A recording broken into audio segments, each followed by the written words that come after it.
নমস্কার, কেমন আছো সবাই? আশা করি রাধা মাধবের কৃপায় তোমরা সকলে ভালো আছো, সুস্থ আছো।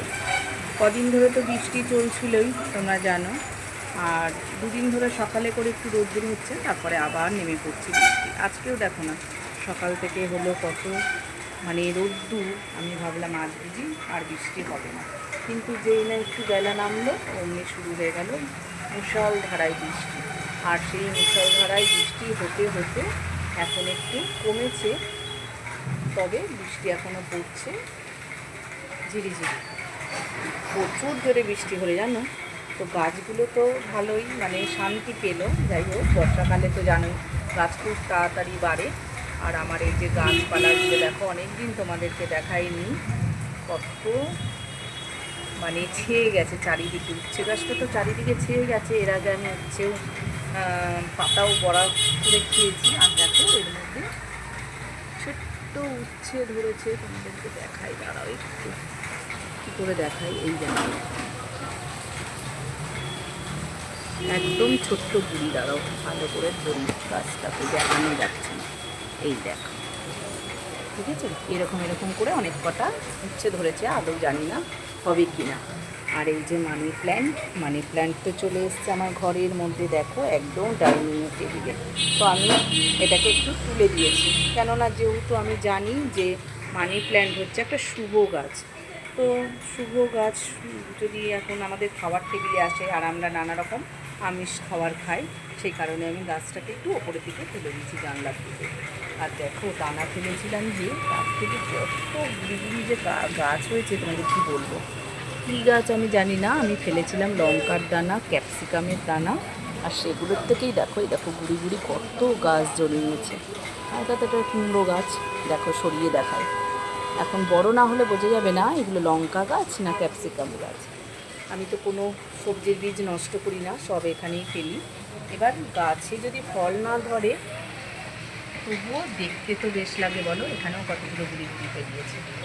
আবারও নীলকণ্ঠ দানা ফেলেছি, তার থেকেও গাছ হবে। দেখো, আর দেখেছো এতই বৃষ্টি হয়েছে জোরে, দেখো আমার টেবিল পর্যন্ত ছাটা চলে এসছে। আর এখানটাও আমার নিচটাতে ডাইনিংয়ে অনেক জল হয়ে গেছে। এখন এগুলোকে আমাকে মুছতে হবে, পরিষ্কার করতে হবে। দেখেছো, দেখো চারিদিকে বৃষ্টি আর বৃষ্টি। আসলাম দুপুরে রান্নায়। আজকে রান্না করছি একটু পমফ্রেট মাছ। তার জন্য দেখো কড়াই বসিয়ে দিয়েছি, আর দিয়ে দিয়েছি তাতে তেল। তেলটাও গরম হয়ে গেছে, আর তার মধ্যে দিয়ে দিয়েছিলাম 1 চিমটে নুন, যাতে মাছটা লেগে না যায়। তো এখন মাছটা ভেজে নেব। দিয়ে দিচ্ছি মাছটাকে আগে ভেজে তুলে নেব। আর এদিকে দেখো বসিয়ে দিয়েছি ভাত। রোজের মতন চাল ধুয়ে রেখে দিয়েছিলাম, এবার ভাতটাও বসিয়ে দিয়েছি, আর এদিকে মাছটাও বসিয়ে দিয়েছি। তো মাছটা এক পিঠ হয়ে গেলে তারপর আবার উল্টিয়ে দেবো। মাছটা দেখো আমি ভেজে তুলে নিয়েছি, তবে আজকের মাছটা অতটাও সুবিধার নয়, লেগে লেগে গেছে, আর খুব কষ্ট করেই মাছটাকে আমার ভাজতে হলো। তো ওই তেলের মধ্যেই দিয়ে দিচ্ছি আমি একটু কালো জিরে ফোড়ন। আজকে আর সর্ষে পোস্ত দিয়ে করবো না, আজকে একটু মাছটাকে করবো পেঁয়াজ রসুন দিয়ে।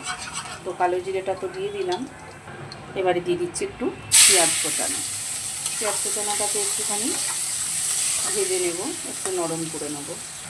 পেঁয়াজটার মধ্যে সামান্য একটু লবণ দিয়ে দেবো, যাতে পেঁয়াজটা মজে যায় আর তাড়াতাড়ি ভাজাটা হয়ে যায়। পেঁয়াজটাকে একটু নেড়ে চেড়ে নেব। এখানেও ভাতটা আমার ফুটে গেছে, তাই গ্যাসটা একটু কমিয়ে দিয়ে ভাতের ঢাকাটা একটুখানি ফাঁকা করে দেবো। এদিকে পেঁয়াজটা দেখো আমার একটু লাল লাল হয়ে গেছে। এবার আমি পেঁয়াজ বাটা দেবো একটু, যাতে গ্রেভিটা একটু গাঢ় হয়। একটু পেঁয়াজ বাটা দিয়ে দিলাম। পেঁয়াজ বাটাটাকেও ভালো করে কষিয়ে নেব। এইবারে আমি দিয়ে দেবো একটু আদা রসুন বাটা। আজকে যেহেতু সর্ষে পোস্ত দিয়ে করছি না, সর্ষে পোস্ত দিয়ে প্রায় দিনই খাওয়া হয়, তার জন্য ভাবলাম আজকে একটু পেঁয়াজ রসুন দিয়েই মাছটাকে ঝাল ঝাল করি। তো দেখো মশলাটাকে তো দিয়ে দিলাম, এবার খুব ভালো করে মশলাটাকে কষিয়ে নেবো, যাতে আদা পেঁয়াজ রসুনের গন্ধটা না থাকে, সের জন্য। এবারে আমি এর মধ্যে দিয়ে দেবো একটু আন্দাজ মতন লবণ। দিয়ে দেবো একটু হলুদ গুঁড়ো, এর সাথে একেবারে দিয়ে দেবো একটু লঙ্কার গুঁড়ো, ঝালটা যে যেরকম খাবে সেরকম অনুযায়ী দেবে। আমি দিয়ে দিলাম একটু লঙ্কার গুঁড়ো।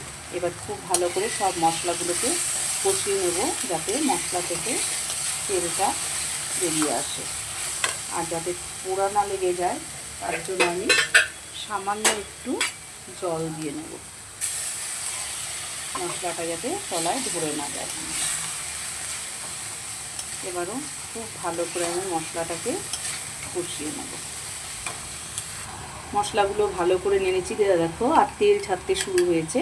এবারে আমি আরও একটু মশলা দিয়ে দিচ্ছি, যেটার মধ্যে রয়েছে জিরে, ধনে আর একটু মানে গোটা শুকনো লঙ্কার মধ্যে দিয়েছিলাম, একসাথে বাটা রাখা ছিল মশলাটা ফ্রিজে। তো জিরে ধনে যেহেতু আমি গুঁড়ো দিইনি, তার জন্য এই বাটাটাই 1 চামচ দিয়ে দিলাম। এবার আবারও ভালো করে এই মশলাটাকে আমি কষিয়ে নেব। মশলাটা দেখো খুব সুন্দর করে আমার কষানো হয়ে গেছে। আর বলতেও ভুলে গেছি, এই মশলার মধ্যে আমার একটু টমেটো দেওয়া ছিল একসাথে পেস্ট করা। আরও একটু জল দিয়ে দিলাম, দিয়ে আবারও মশলাটাকে একটু ভালো করে মিশিয়ে নেব। সুন্দর করে মশলাটা আমার কষানো হয়ে গেছে। কষানো হয়ে গেছে মশলা থেকে তেলও ছেড়ে দিয়েছে। এবার আমি পরিমাণ মতন জল দিয়ে দেবো।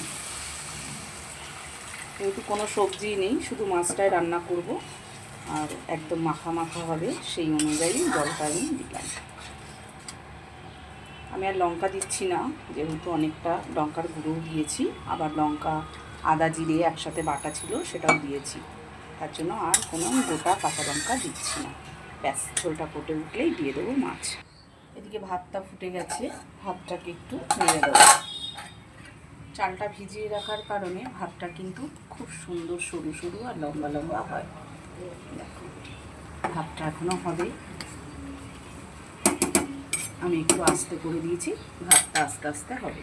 আর এদিকে ঝোলটাও আমার ফুটে গেছে। এবার আমি মাছটাকে দিয়ে দেবো।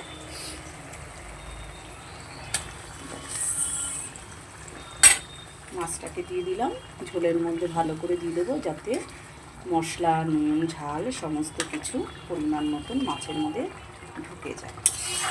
আমি কোনো ঢাকা দিলাম না, এবার একটু ফুটতে দেবো, তারপরেই নামিয়ে নেব। মাছটা আমার রান্না করা হয়ে গেছে। এইবার দেখো ওপর থেকে দিয়ে দিলাম একটু শাহি গরম মশলা, আরও টেস্ট হবে খেতে। তবে একটু ধনেপাতা কুচানো হলে আরও সুন্দর হতো, কিন্তু আজকে আমার কাছে ধনেপাতা রাখা নেই, তো দিতে পারলাম না। তো দেখতে কেমন হয়েছে বলো, দারুণ না? আমার তো বেশ লাগছে দেখতে। ব্যাস, রান্নাটা হয়ে গেছে। এবার মাছটাকে আমি নামিয়ে নেব। চলো নামিয়ে ফেলি। এই থালাটার মধ্যে নামিয়ে নেব।